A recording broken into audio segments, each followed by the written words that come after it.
మన ముఖ్యమంత్రి వర్యులు శ్రీ నారా చంద్రబాబు నాయుడు గారు ఈ 18 నెలల కాలంలో ఆంధ్రప్రదేశ్ ప్రగతి కోసం నిరంతరం కూడా పండగ లేదు, ఆదివారం లేదు, రెస్ట్ లేదు, దేశాలు ప్రపంచాలు నలుమూల చుట్టూతో ఈరోజు ఎన్నో వందల వేల ఇండస్ట్రీస్ ఆంధ్రప్రదేశ్ తీసుకొచ్చి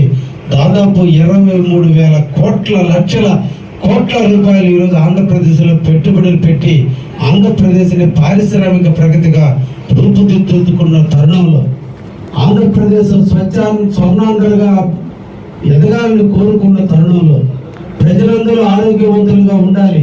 ప్రజలందరూ కూడా ప్రజా జీవితంలో అందరూ ఆరోగ్యవంతులుగా జీవించాలంటే ప్రభుత్వ వంతుగా ఆరోగ్యశ్రీ పథకాన్ని ఈరోజు ప్రవేశపెట్టి ఎన్ని రకాలుగా మీకు ఉపయోగపెడుతున్నప్పటికీ కూడా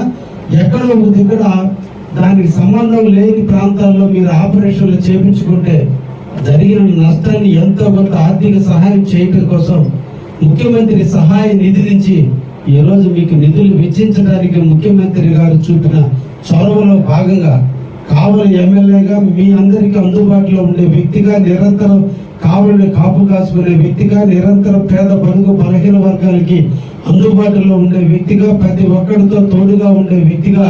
నా కర్తవ్యం ఈ ఆరోగ్యవంతులుగా ఉండాలని ఒక దృఢ సంకల్పంతో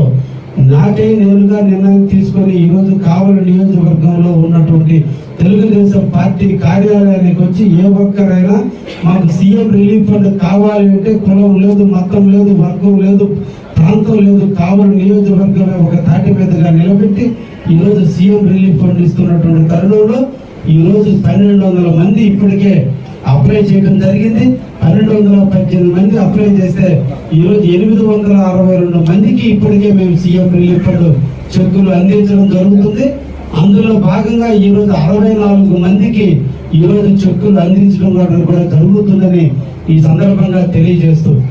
పేదవారికి చేతైనంత వరకు సహాయం చేసే అదృష్టాన్ని కల్పించిన మా దేవుడైనటువంటి శ్రీ నారా చంద్రబాబు నాయుడుకి ఈ సందర్భంగా వారికి కృతజ్ఞతలు తెలియజేస్తూ పేదవారికి సేవ చేయడమే భాగ్యంగా భావించి నిరంతరం పనిచేస్తున్నటువంటి తరుణంలో ఇప్పటికి 7,97,00,000 రూపాయలు 7,26,00,000 రూపాయలు ఇప్పటికే కావలి నియోజకవర్గానికి సీఎం రిలీఫ్ ఫండ్ కింద 862 మందికి అందించడం జరిగిందనే విషయాన్ని కూడా తెలియజేస్తూ మరొకసారి కావలి నియోజకవర్గానికి పత్రిక మిత్రుల ద్వారా తెలియజేయడం ఏంటంటే ఇంకా కూడా చాలా మందికి నేను ఇంటింటా ఎమ్మెల్యే కార్యక్రమానికి వెళ్ళినప్పుడు ఆ బజార్లో వెళ్ళినప్పుడు అప్పుడు వచ్చి నాకు కొంతమంది సీఎం రిలీఫ్ ఫండ్ కోసం అర్జీలు ఇస్తే అప్పటికే కాలం తీరినటువంటి అప్లికేషన్లు ఎత్తుకొని నా ముందుకు వచ్చారు. ఈ సందర్భంగా కూడా మళ్ళా కూడా దయించి మీరు దీన్ని ప్రచారం చేయండి. మీ వల్ల ఒక్క పేదవాడికి న్యాయం జరిగినా కూడా మీ వృత్తికి నా వృత్తికి మనం న్యాయం చేసిన వాళ్ళు అవుతామని కూడా మీ ద్వారా కూడా తెలియజేస్తూ కావలి నియోజకవర్గంలో ప్రజలందరూ కూడా డబ్బులు కట్టి హాస్పిటల్లో ట్రీట్మెంట్ చేయించుకుంటే తప్పకుండా మా కార్యాలయాన్ని సంప్రదించండి. మా కార్యాలయం ద్వారా